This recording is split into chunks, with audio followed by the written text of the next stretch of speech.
There's a new financial empowerment center located in the Wayne County Treasurer's Office on the 5th floor of 400 Monroe in Detroit.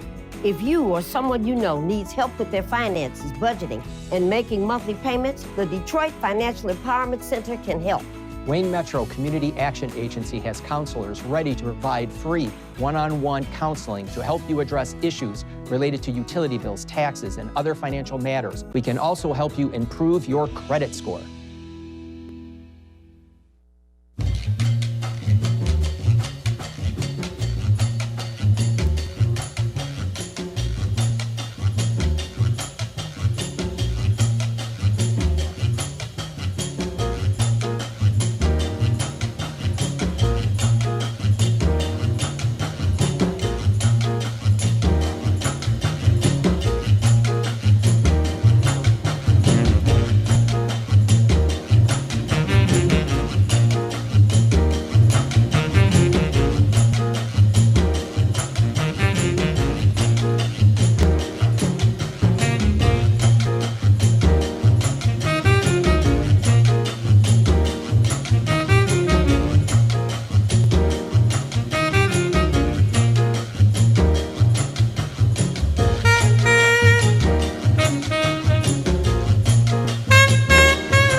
Well, good morning.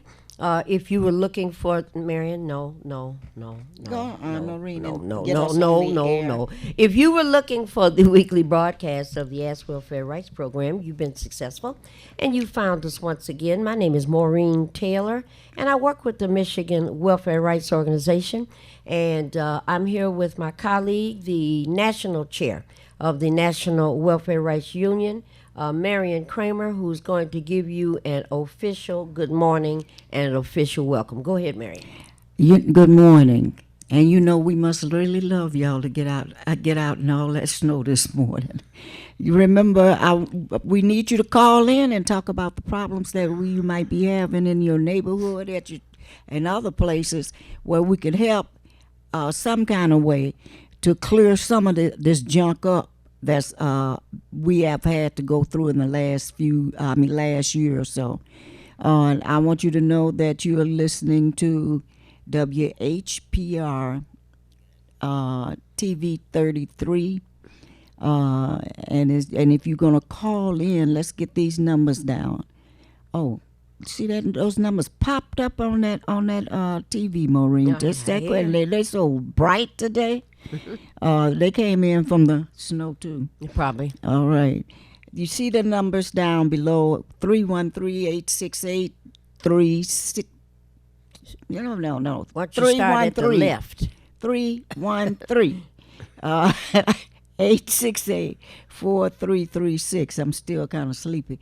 313-868-0351. And we have 313-868-0342. It's the one that I don't dream with those numbers. The website is www.tv33. No, you only said two W's. Yeah, do y'all know this? You have this to woman? say three. Do y'all know her? Go right here. Okay, we don't know her. Let's go on. Okay. The website is www.tv33whpr.com. All right, I tell you, Maureen, I'm half asleep. Well, you all had some troubles we had some last trouble. night. DTE had to be called out The because you fire had department first. sparking of electrical wires. Oh my God, that You thing! know? I'm telling you, I was halfway asleep, and I said, Jackie, is there somebody in the back? Flashes of light. No, shooting a pistol or something, and all of a sudden it went off again, and kept going off. I said, well, maybe it'll go off. We called the fire department, who told us they needed us to call DTE to cut these wires off, and it took a while. and it was cold as hell outside. It was. But you know, that's a dangerous thing. Please, if you ever see some of those yellow tapes across an alley or what have you, don't touch them. Don't touch them. Please don't touch them, because that's going to be a quick way for you to join the ancestors. That's a sign that there's been some sparking of electricity, and there might be lines that are down. So Yeah, if that's yeah. the way Don't- you don't- I usually don't care. walk, don't walk that way. I don't care if they even on the ground, and you say, "Well, let me get this trash." Leave it alone. Yeah. Don't touch it. Yeah. So you know, they left those in the alleys to make people aware that it's not safe to go that way. But that weather wasn't plain. No, when it started snowing yesterday, and I heard about it on watching the news, and I pulled down all the shades and closed all of the drapes. I didn't want to look at nothing. And thank you so very much. All right, I didn't want to look at a thing. Here's a tissue for yourself. I mean, he be You know, taking care of us, all don't the he? time, you All the time. So it was and it can be dangerous. And so I know when you and I were talking about this, you know, flashes of light during a snowstorm is not a good thing. I know it's You not. it- In it- fact, danger. don't go towards it. Yeah. Walk Leave the it. other way. That's a light you don't go towards. Yeah, not that one. So, Marianne, this is February, and this is the 5th of February, and we're 5 days into Black History Month. And I thought that maybe one of the things we might be able to do is to bring up some of the interesting names and some of the history of some of the folks that were early pioneers in welfare rights. So why don't you take us through a few names and give our listening and watching audience some information. Go ahead. Real quick, Maureen, welfare rights grew right out of the civil rights movement. And some of the people that ended up being very instrumental in beginning to understand what people were going through were like Johnny Tillman, who was a mother, a grandmother, raising her grandchild and what have you, and ended up being the president, national president of the National Welfare Rights organization at that time.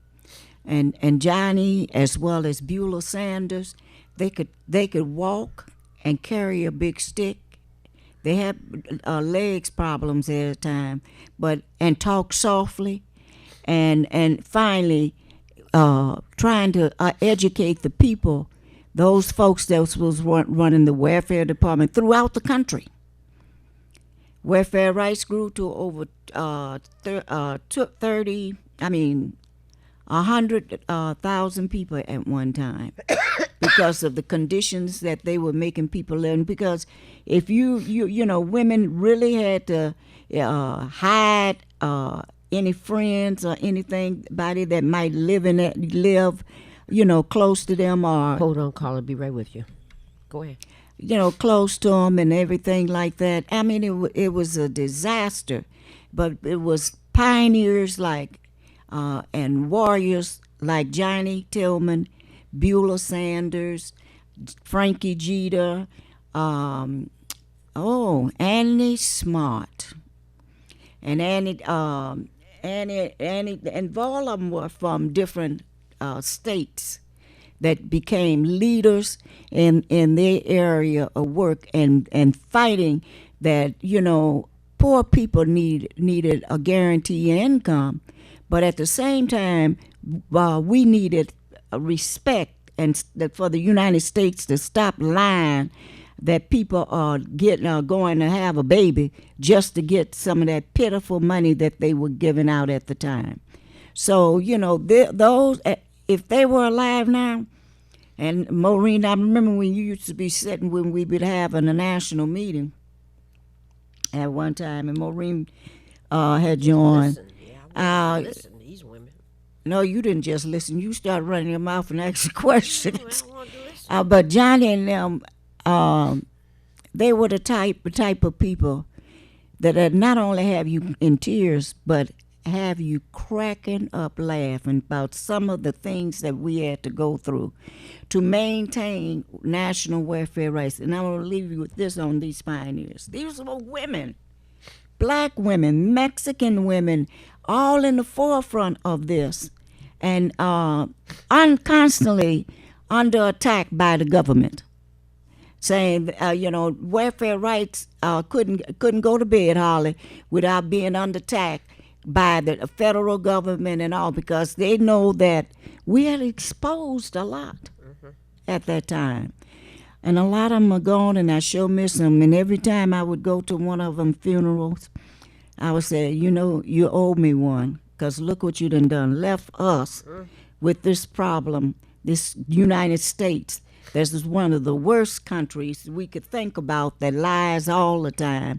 And, we need to get our overall goal is, and they stuck with it, was to eliminate poverty.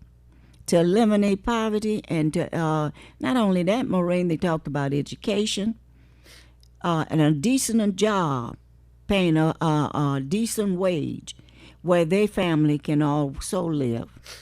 But, they still here with us.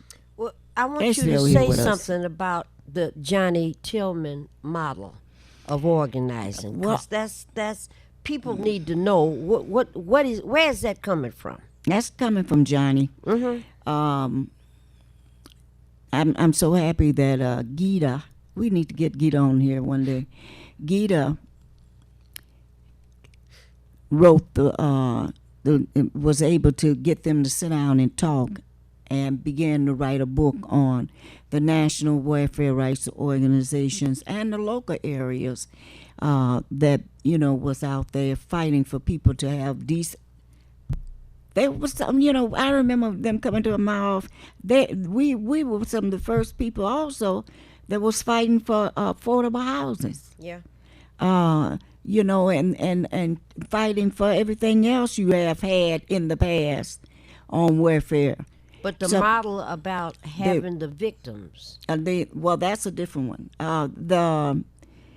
The question of the three-prong approach to solve a problem, meaning we do work at the legislative, we do work in the streets and in the courts, and we make sure we're ready to take it on, because we're going to be out there for a while. It's like the water problem that we're in too. We've been out here since the 90s. Was it the 90s or sometime? And Maureen used to be saying, when is this? When are we going to have to, when can we stop this? I used to tell her, just hold on your horses. It's going to be the long fight. And see that, and those tactics that Johnny put into play for folks to understand and sit down, if we're going out to take over a welfare office for the and it's been said how the welfare office was terrible. Be ready to not only to fight for our membership, but understand that you got to that we need to educate some people in the process. So a lot of young mothers became not only members, became leaders out here through the education of Johnny Tillman, Frankie Jeter, Beulah Sanders, Annie Smart. Who else we have? And I know I met Beulah Sanders black women. and Johnny right after we left the civil rights movement, and the leader, the person that did a lot of the organizing for welfare rights, that George Wiley at that time. And Maya Wiley, who is a contributor on MSNBC. Mhm. That's who. That's her daddy, Marion, talking about. That is not her daddy. Maya Wiley's daddy was. Oh yeah. yeah. I still got Johnny in my Yeah. ear. Maya was a little girl at that time, and she and her brother, but he would bring her as well as his ex-wife out, to those activities. Now, he and I met him, Wiley, at the Civil Rights Movement in Louisiana. And he was forever having something for us to, hey, y'all, maybe we should try this and try that. The man always was out there fighting for poor people, just like Johnny and all the rest of them. But the thing about Johnny and the women there, they ended up even teaching them, because they were living what they were fighting against at that time. And we had other ones that were quite good, in that we'll have to pull those books out and look at them again. But they were some tremendous leaders. And I mean, sometime, Maureen, we go on the highway in Louisiana, and even if it was for welfare rights, we was gonna run into the Klans. And we knew how to get from around those suckers, but we had to manage it. We managed it. But Johnny worked she worked as well as ran, as well as organized welfare rights on a national level. Beulah was some of the same. She had 3 children. And she was also out there in the forefront all the time.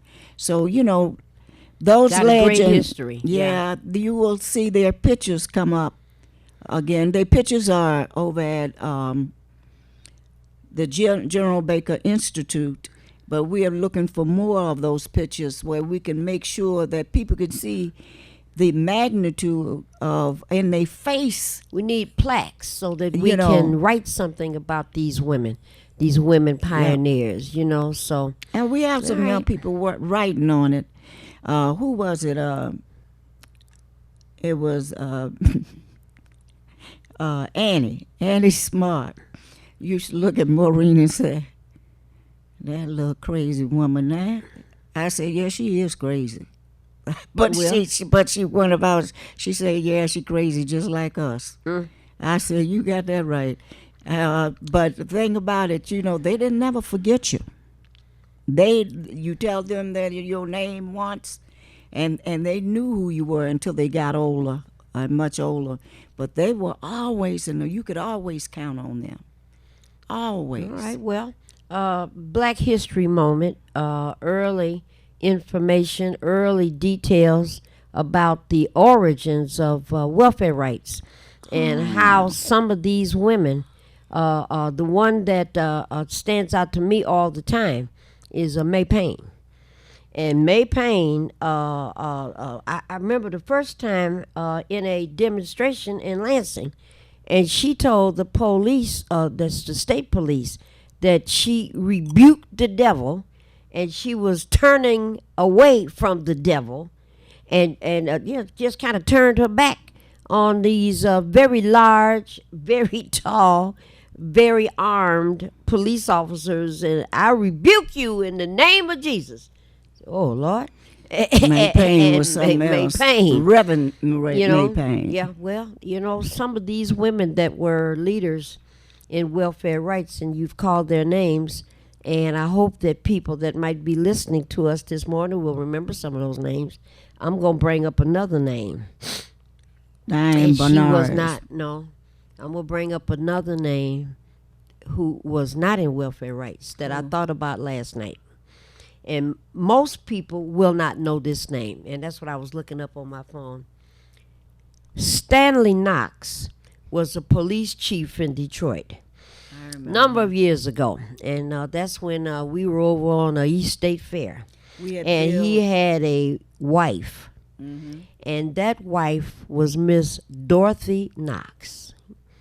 Dorothy Knox, I thought, was the best, better than sliced bread. And she was a commander, Dorothy Knox.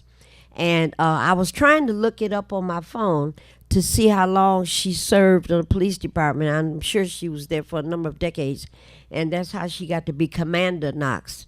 But the reason I bring up her name as a forerunner, Marion, in as we call out folks in Black history, is because she either she developed it or was the head of the women's division. And I always thought, what happened to the women's division? The women's division was a group of, they let it go, was a group of predominantly female officers. And their task was to interview women who were alleging rape, women that were alleging assault by husbands and boyfriends, women that had been assaulted by strangers, all kind of things having to do with women and children. And if you showed up at the hospital and said that you were injured as a result of somebody hurting you, the women's division was the apparatus that came to your assistance and interviewed you and advised you on where you needed to go to get help and drove you to places if that's what you needed. And I thought, for such a long time, what a wonderful thing that we had in Detroit, something called the Women's Division. And Dorothy Knox is the first person that I ever met that was over that and was a commander in a precinct, but she was tied to the Women's Division. Also in that division was another woman. She was not a police officer, and I don't know if Miss Knox is still alive or not. I don't know. I was trying to look it up. But there was a person who was the head of rape counseling, and that was Althea Grant. And Althea Grant, I just happened to run across her name a couple of weeks ago, where she is semi-retired out of Wayne State and doing some consulting. But to think about the number of African American women that Detroit has produced in leadership capacities, and always people say if you can live in New York, you can live anywhere. Well, I say if you can make it to Detroit, you can live anywhere, because this is a labor town. And we had these women, and that was a side issue about Miss Dorothy Knox. The one I really want to talk about is Miss Irma Henderson. Okay? All right, hold on, and I'm going to bring this up again. Irma Henderson. This is Black History Month. Oh, that's right. So, yeah, I'm talking about Irma at this moment. And here we go. Right here. Irma Henderson. Boy, she's got a long, long history and just a glorious history. She was the head of the Detroit Common Council. That's what they called it at that time. Irma Henderson was one of the Detroit's most powerful women in her time. In 1972, she became the first black woman to serve on Detroit's city council. She served 16 years, 12 as council president, as a, what, Marion? Social worker. Irma Henderson's commitment to the people around her were evident. She just, Irma was just a nothing pretentious about her. You could find her. Everybody knew where she lived. She'd go to her house. She'd let you in, go down to city council, and would be holding court. And I remember the first time I heard that during one of those elections, she ended up with more votes than Coleman Young. And so people love Coleman Young, but Irma got more votes than the Honorable Coleman Alexander Young. And look her up. 1975, Irma Henderson organized the Michigan Statewide Coalition Against Redlining. Organized the Women's Conference of Concerns. I remember that. You were part of that one. Conference of Concerns. And a coalition of individuals organizing, representing some 250,000 women at its peak, who worked to improve the life for women in and around the city of Detroit. As Michigan's ambassador for peace and racial harmony, she did not falter in the face of controversy, allergies, and just went on to fight apartheid. I remember the battles she in with them doggone gold cougarines and fighting against all of those circumstances. I was going to say, Tim, I got the tissues already. I thought you were bringing me some more. Good. All right.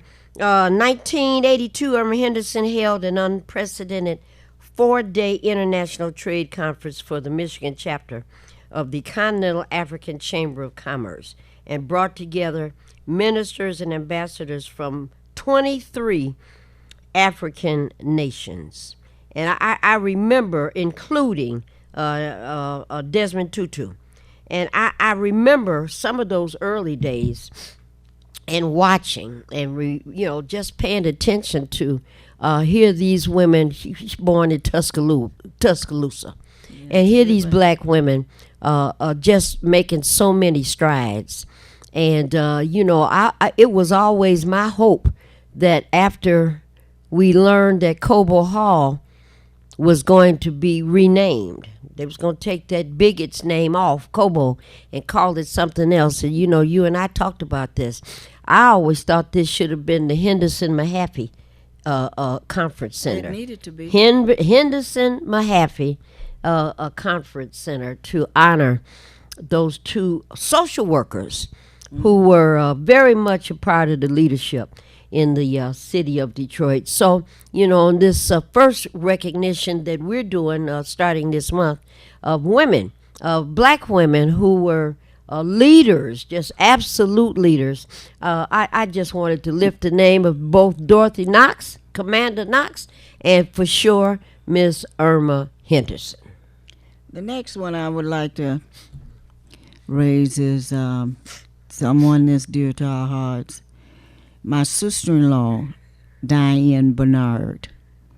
Diane, when she was younger, she had, that fever that a lot of young folks were getting at the time. And so it affected Diane so that she had to stay on this medication all the time. She ended up with a heart murmur. Yeah. And every time she and I had to go out of town, Diane said, I don't want to take that medicine. But I know you ain't going to let me go unless I take that medicine. I said, you got that right. But Diane was quiet. I used to say, yeah, quiet and carry a big stick. Diane was not only quiet, but when she opened up her mouth, she was so profound. And the feeling that you got out of, you knew that she was serious. But Diane stuck, with welfare rights until she passed away. She was one of the young ones that passed away. I miss her. I know Maureen miss her. We got to develop some younger folks that could walk in the footsteps of these folks. All right. All right, caller. Thank you for waiting, and thank you for calling Ask Welfare Rights. You are on the air, caller. Hello, how you doing? And fine. Good morning. Maureen, you and Mary, you all got some history, too, because when I first heard about you all, if I'm not mistaken, correct me if I'm wrong, but did you all come about in the 70s with the welfare rights movement? The welfare rights movement started in 1966. Well, I remember hearing about, I believe you and Mary in somewhere around in the 70s. Were you all part of it then? I was. Marion was. But that's when I heard about you, the welfare rights program, and what a help you all were to to the women that was having issues with the Department of Social Service and other things that pertain to that. That's and, right. You all have been a good example. You all have really put yourself out there. It sounds like it started for the welfare women that was getting assistance, but you all even took it further, because people that even wasn't on welfare but had other low-income issues, you all were able to help them. That's right. Your memory is right. Your memory is correct. You all got a name that's standing out too. You're part of this Black History. Thank So you, ma'am. I just wanted to call in to let you all know that you all are part of our Black History. Thank you Thank very you much, very and your much. memory is pretty much intact. Okay. Thanks Okay. very much. All right. All right. But you know, as our caller has said, I wanted to. Detroit had a strong welfare rights organization, and the people that was running in there at the time have all passed away, except for our little one that was working down at Central United Methodist Church all the time, and now she's at home. She can't get around like she used to, but she tries to get along. I mean, her daughter have to watch her, and people have to watch her because she sure will leave the house and go try to go represent people when they having problems with welfare. And who could that be, Maureen? I have no idea who you're talking about. Who? Who You don't know either. That's why you can't call the name. Wait a minute. Who? It went black. That's why I told you to Selma write it down. Goods. This is Black History I Month. know it is, but Okay. I wanted to let you know too. Selma Goods was You have one to of sit the, up now. one of the leaders in the Michigan Welfare Rights Organization, and one other person that we have lost. Better say the name first before you forget it. Nida Donor. Oh, this is February. I know it is. All righty, and in March we'll talk about women. Women. Yeah, but right now we're talking about a specific slice. I know how these warriors, women were out there. All right, and they were. So, all right, we're lifting up some names of some folks, welfare rights individuals that were just pioneers in this organization, and a couple other folks that represent leadership. And I'm trying to specifically deal with leadership in Detroit. And Dorothy Knox and Irma Henderson. And there are others. We have Carol Watson. Oh, And my Carol God. Watson was not a member of welfare rights, but she was a very strong supporter. But Carol Watson was one of the most prolific instructors, a teacher, just a professional, a teacher's teacher. And she was working over at Detroit Community Schools for a number of years, and was one of the first persons that I knew that went out and wrote 2 or 3 small grants, got $3,000 here, $2,000 there, and got enough money to take about 12 inner city Brightmoor children to Africa. She thought they needed to go to Africa. Boy, she raised money for a flight and took these babies over to Africa, and they didn't stay 2 or 3 days. They'd gone up 2 weeks. With them You know, doing that, too. well, I know about Carol and her daughter Dominique and her mom Miss Mamie, Yes, and it's all just gone. something. All 3 of them are gone. All 3 of them. Carol was a member at Central United Methodist Church and in the choir. She got that. She's Beautiful had voice. that basso profundo voice. Ooh, But I can remember watching her over. We used to talk every day, every other day on the phone, and she was also an expert in the ways of elections, and used to train people about these different phrases: qualified voter file. What does that mean? And you had to figure that out unless you call Carol. And she would tell you, well, qualified voter file means that these are people that vote every time there is an election, and their name is on a list separate from everybody who could vote. These are the folks that always voted. And she had the phone numbers and addresses, if you recall, Miriam, of these stone cold women in these public housing developments. Oh my goodness. And if the Honorable Coleman Alexander Young was going to win an election, he had to go find Miss Grace Byers. Oh, And Miss Byers had to listen to what he was talking about and agree, okay, I'm going to go over here and I'm going to organize folks in this development. He had to go find, oh, Lord, and her name just popped in my head, Parkside, and organize over at the Parkside development. Certainly Brewster Douglas. And go ahead, what were you thinking? These particular women that were in public housing, Miss Johnson, that's who Yeah. I'm thinking about, yeah. oh Lord, that Miss Johnson. Mm-hmm, She has so many pictures of her. You know, But organized. They stayed in the forefront of fighting for folks in public housing. rent I strikes, tell you. and all of that. So they knew all these women. They knew all these Oh yeah. addresses. Not only that, they knew how to call us and get us out of the bed and say, "Look, You I know? need you to do this."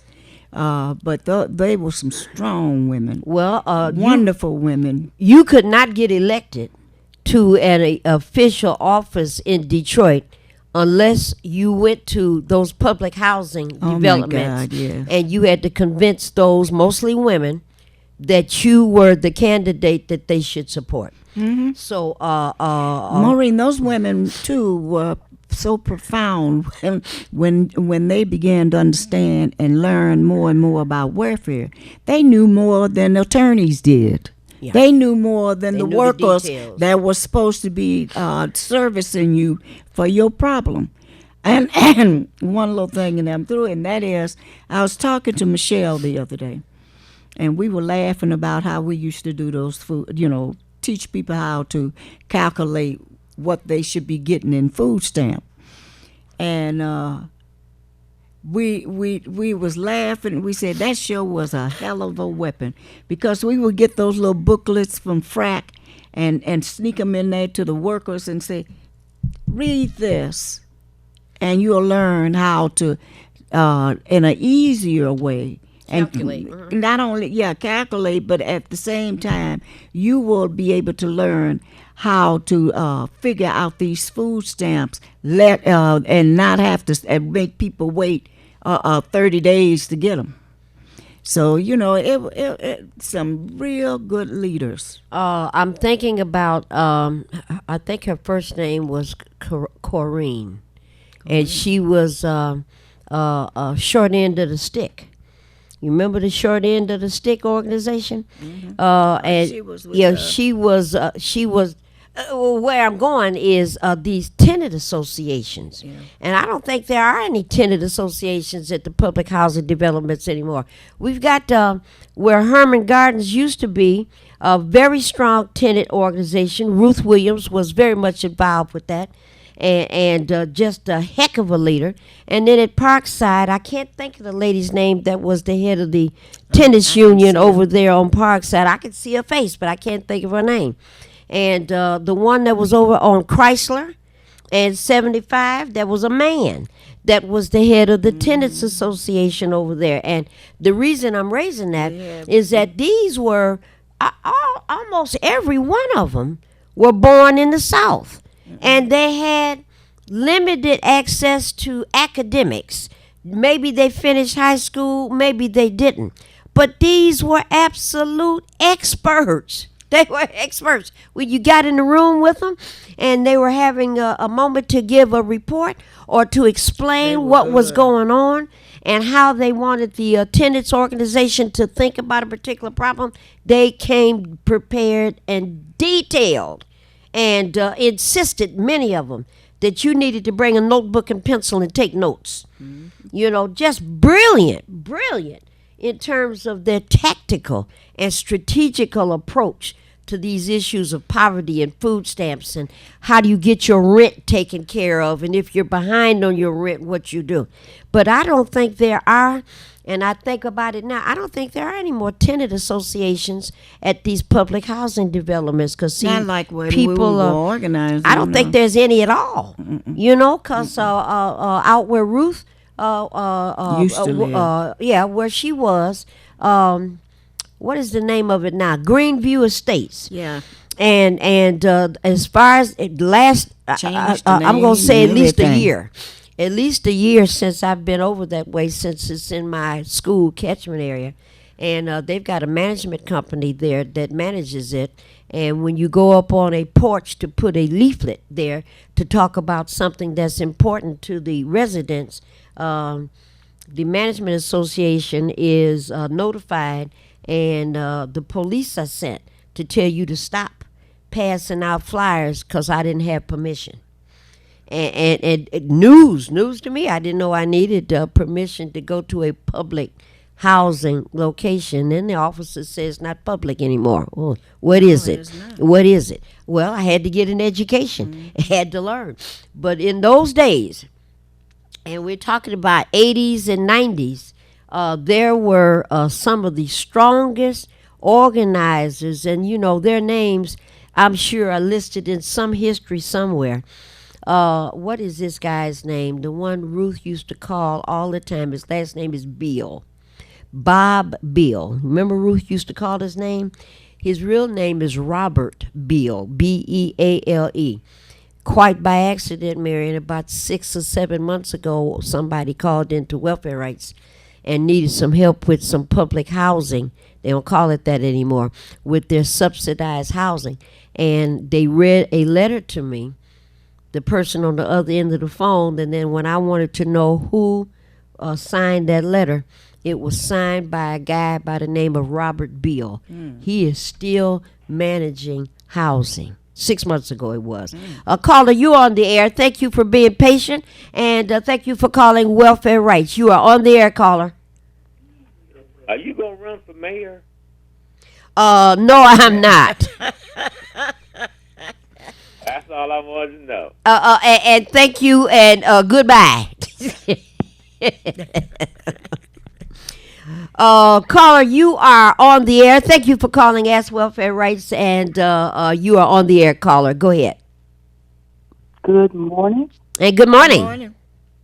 Hey, Marion and Marie, my favorite sisters. This is Linda Wheeler with the Highland Park Update News. Well, thank you, Miss Wheeler. We need a Highland Park update. Go ahead. Let's see. As you may well know, Mama Shue from Avalon Village had a tragic loss. Last week, her son was shot and slain in the evening. This Tuesday, they had a memorial at Avalon Village. And Saturday, February the 6th, from 2 to 5, the community and extended family is invited to C.W. Morris Funeral Home. That's on Hamilton in Highland Park at 12700 Hamilton. It's very sad and tragic news. He was just 23. And outrageous, absolutely outrageous, and just too much. Yeah. You saw him. 23 years old. You saw him. Yeah. Yeah.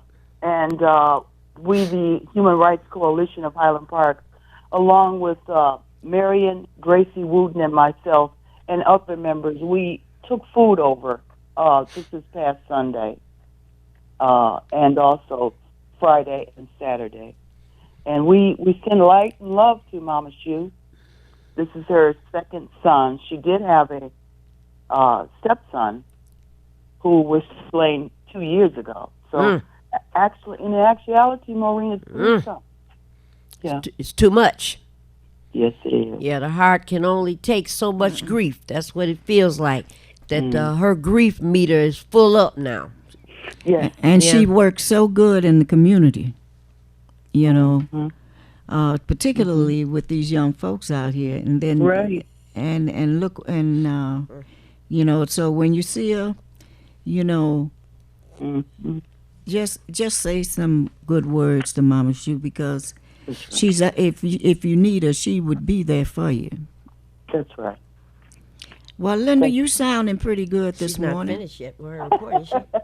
Well, I've gotten Mom prepared. I'm preparing her breakfast now, and Winston, our neighbor, he's shoveling the snow. Oh yes.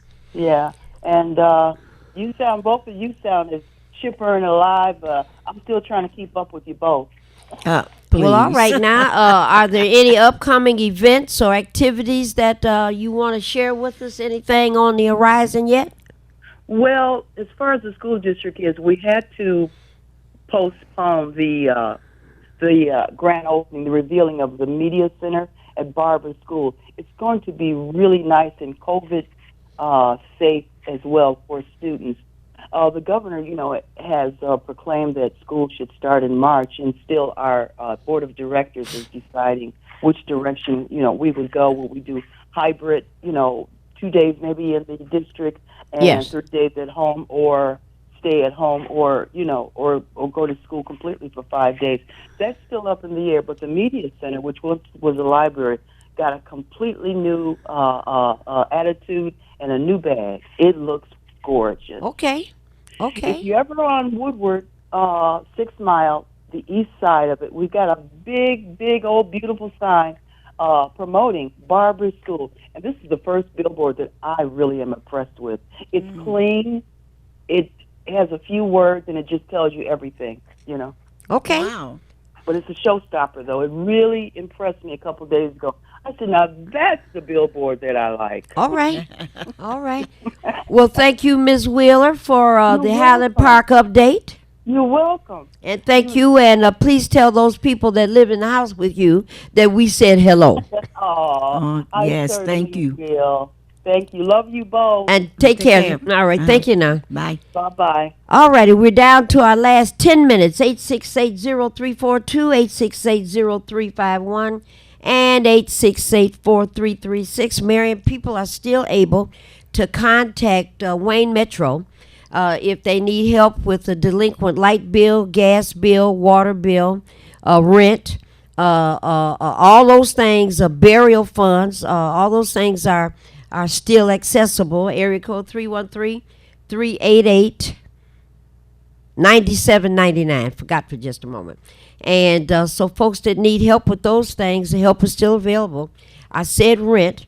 The program that's called the Eviction Diversion Program is still in operation. The governor put money into that program.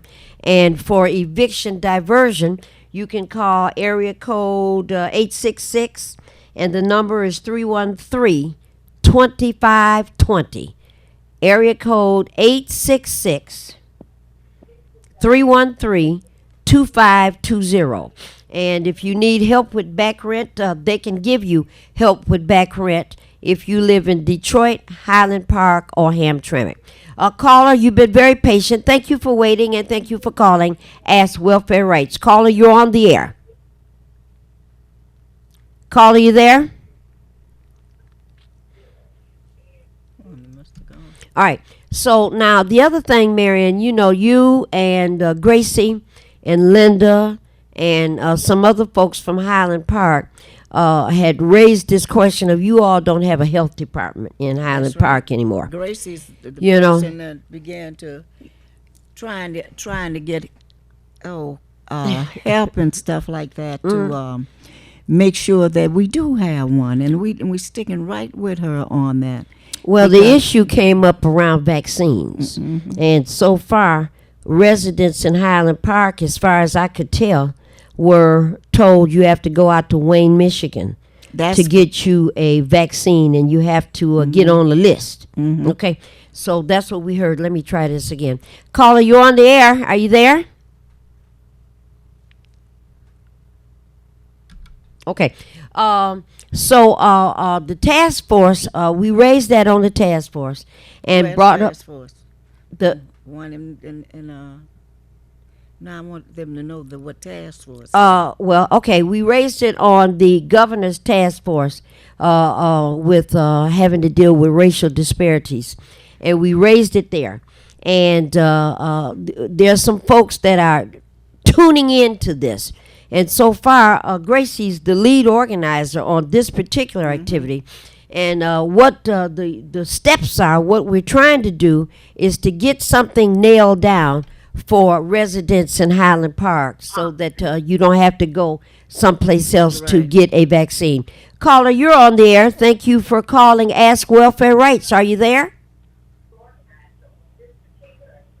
Tell them to turn the TV down, maybe. I don't know. Caller, Gracie. caller, are you on? Can you hear me? Yes, I can hear you. Okay, you have to turn your TV down and listen on the phone.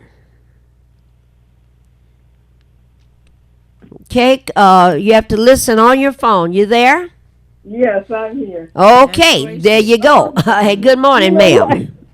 I get confused all the time. All right, Okay. now listen. I can still hear your TV. Really? Yes, I can still hear. You have to turn the sound on your television. Turn it all the way off or turn it down. Okay. Can you hear me? Do you hear the? I did turn the volume off. Okay, very good. Now there's no echo, and you won't be mixed up, and neither will I. Go ahead, caller. This is Gracie, and again, like I get mixed up when I try to talk to you, but next week I'll be right on target. I'll turn the right thing down. I'll turn the volume on the phone down. All right. No, So, the volume on the phone up. I mean the volume on TV. the TV down. There you go. Yeah. Down. Okay. All right, Miss Gracie, please give us your report. Maureen, with your help, because you are such a wonderful, wonderful advocate for Detroit, Highland Park, and all the poor and low-income people in America. And that person who said you should run for mayor, you should run for president, but at least you could run for mayor. Please don't. They talking. Pay it no mind. So we're trying to get people registered for Oak Street Health Clinic. The director of that clinic wrote and said he would be willing to work with Highland Park. Now you have 2 minutes now, Miss Gracie, so you got to get it all in 2 minutes. Okay.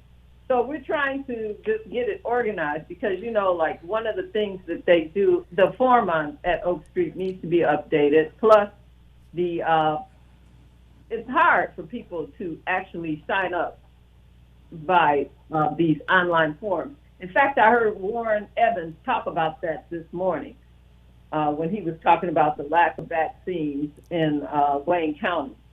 So people need to sign up and when there's enough supply of the vaccine, they'll be called. But we want to get it organized a little differently to make it easier because a lot of people, like he was saying this morning on the phone, people, aren't signing up like they should, and it's because they get frustrated with that online business and just hang up, even though they want the vaccine. Well, now, Miss Gracie, I know that you and your team are focusing on putting together a leaflet to give instructions and whatnot. And I think the advice that you just shared, people to hold on just a moment, folks. And the Highland Park project is gonna, continue to get organized, and then there'll be information and something in writing, Facebook, Instagram, the whole 9 yards at the appropriate time so that folks can start to sign up for the vaccine while we start making requests for the vaccine to be shipped to Highland Park. And at the right time, you're going to announce whatever the communication network is so that folks will have instructions on what to do. Is that right? Yes and no, because I did tell some people that they needed to, if possible, sign up on that form, the online form, just to get in, to already be registered. All right. Is this the online form over at the Oak Street Clinic? Right. Okay. How are you going to access a copy of that? Okay. Yeah, there's a link. Yeah, but how are you going to get a copy? Should they go over to Oak Street to the clinic? Oh, I'm going to. I need to email out a good link for people because it is a link that'll direct people directly to that form. But again, the form isn't it's not. It's not user friendly. Yeah, it's a general form, and it doesn't talk about both phases that we're signing people up for. So we need a better form. Yeah, and we need to change that, Grace. Okay. Well, I know that you and I and Marion and I, we've been talking about this, but I think it's good that the Highland Park community knows that help is on the way. Right. Okay. Yeah. And I want to say that thanks to Gracie, I didn't even notice after years that we didn't have a health department in Highland Park, because a lot of us had got to the point that you end up going into Detroit or over to Hamtramck, not even thinking about it. And she's been firm on that. We need one right here in Highland Park, and it needs to have respect for it, just like they do for other cities and what have you. So thank you, Gracie, and thanks for Maureen. That's Maureen's job all the time, stepping in to help out, the people of Highland Park. Well, yeah, you're welcome, and I know Maureen. She is just a jewel. So. Nah, I'm just a regular girl. Okay, Miss Gracie. Let's see here. Now, the vaccine stuff, that's the one area, and I know that all three of us have some expertise on how the testing went. Do you have any knowledge, Miss Gracie, of ongoing testing in Highland Park for the COVID virus? Oh my God, no. I think they're still testing for. You can sign up for a test at the Say Clinic, I believe. But somebody told me last night, and I did not write it down. A person that has a mobile van who will go to your house and test you. Oh my God! I don't know. I'll try to find that out. And I want to say, I wonder if it's Linda who told me that. Okay. Well, the only If thing it is, that you call back. we won't have time to call back now. My engineer is saying we have to wrap it up.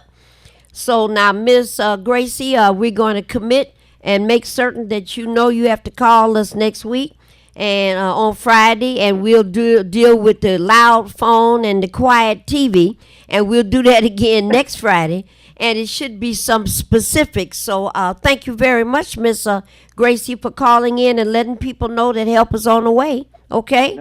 All righty. And thank you, ma'am. Thank you so much. All right, dear. Thank you much. All right, Marion, you got 12 seconds to say goodbye. Goodbye. And you have to sit up here. Again, we have enjoyed being able to speak to some of you out there. Be glad when the rest of you will at least show some respect for Highland Park and making sure that you call in and let us know what's going on, not just in Highland Park, Wrap but it up now. throughout the metropolitan area. All right. We are saying goodbye.